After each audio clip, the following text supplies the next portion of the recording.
Hey, the reason you're not hitting the ball off the tee as long and straight as you would like is that you've got a critical piece of the puzzle missing. The pros all do this one thing, and likely you're not, but you should be, and you are totally physically capable of it. So right after this, let's fill in the last missing puzzle piece into that swing. It's going to help you hit it, really crush it down the middle day after day. Stay tuned.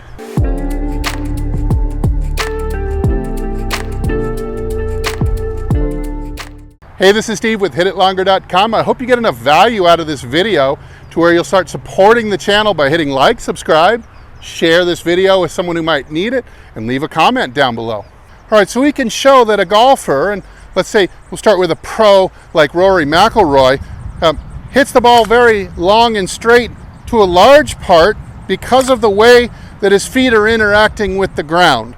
And there's several different ways that you can put pressure into the ground, but today we're going to talk about the one that a pro uses to start their downswing.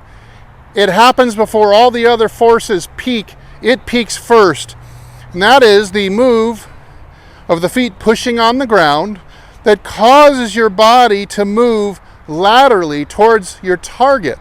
This is the first move of a pro's downswing. You can see it here in this drive from Rory McIlroy. He's probably, most people would say he's probably the best driver of a golf ball on the planet right now. Just absolutely smashing it and getting straighter too. But you can clearly see almost before the backswing ends, he's starting to make a pronounced lateral shift of the left hip towards the target. Now we know that the average guy on TV, starting, let's say, Mr. Editor put a red line right down my left hip here, the average pro on TV is going to move a net of about 6 inches or so laterally towards the target. So this would involve creating force with your feet to, push. You have to push with the right foot this way, and you have to pull force with the left foot this way, and you kind of claw your way over by using the muscles here and the muscles in here. You're going to claw your way until you've arrived at the outside of your left foot to where you could stand on your right foot. Very important checkpoint for you if you're just doing this for the first time, because most of the people that I see in my private instruction, they either don't break this line at all and they do what's called spinning in a barrel, or they only break through just a little bit and not enough to set the torso at that beautiful under angle that they can approach and rotate through for distance and accuracy. So again, put that red line there. Watch this. I'm going to immediately push my left hip outside the red line. Hell, I'm trying to get my belt buckle to the line if I could.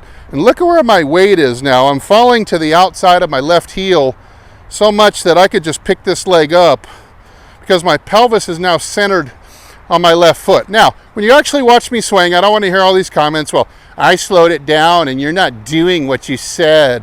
This is a feeling that I want you to go for. Keep sliding the pelvis targetwards until you can pick this right leg up. That's a really good feeling to strive for. Now, an excellent exercise you can do at home just with a chair, position a chair just behind and to the outside of your hip like this. You don't even have to have a club in your hand, but you can just practice laterally sliding and lift that chair in the air just like this and rotate the body at the same time. So lift the chair in the air. I'm going to show you from the down the line angle so you see where I'm positioning. Now, you don't have to use a chair at the range. You could actually use the head covers on your golf bag. But I want you to watch. I'm putting the chair in such a position a little bit behind me here. Now watch. If I were to go into the wrong type of slide, right of second base, I'm going to miss the chair. This is not the right pivot anyway. Sure, I'm getting enough lateral towards the target. That 6 inches, it's a big missing piece of the puzzle that you may not have, but it's going on the wrong vector. So I'm putting the chair a little bit behind my hip, and the vector is going to be this way. Watch this. Laterally 6 inches, bumping into the chair this way. So lateral shift 6 inches. Let's bring it back and do it again from this angle one more time. Putting it a little bit behind my hip at a gap of about 5 inches. This allows me to practice just lifting it. And you'll see how much you start rotating very natural when you do this. Just lift the chair legs up in the air. Look, there's my left foot balance. So, Rory's a great example of this, but you can find dozens of others. Start being aware of this as you start looking at videos. And this is almost universally among excellent players. The lateral shift, the forces to claw your way over to your left foot laterally about 6 inches. These are the first ground forces to reach peak. There's a few other ones that happen after that that help you kind of turn and straighten up and jump and all that. But this is a big weakness for the average golfer, and it's really preventing them from getting the club head speed, from the stepping down and turning, and also the accuracy this is helping with as well by allowing the right side of the body to drop into a good position. All right, let's take a look. I'm going to have editor guy put that red line back on my left hip again.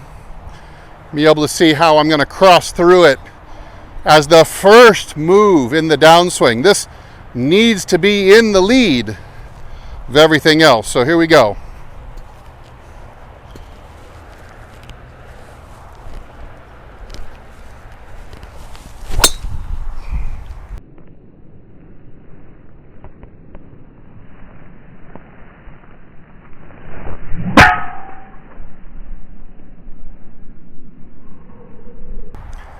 And that ball is absolutely smashed down the middle.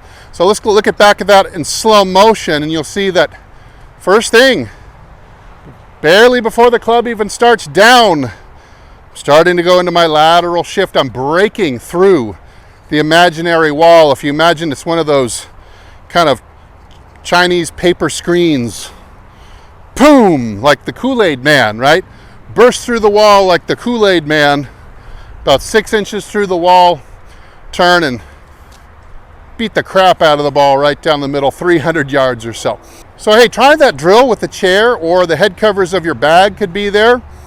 Practice making sure that you're not only going first into this position, but you're going far enough in order to create all the good angles and forces that you can get out of your golf swing. Wouldn't be surprised if you start hitting it longer and straighter pretty quickly.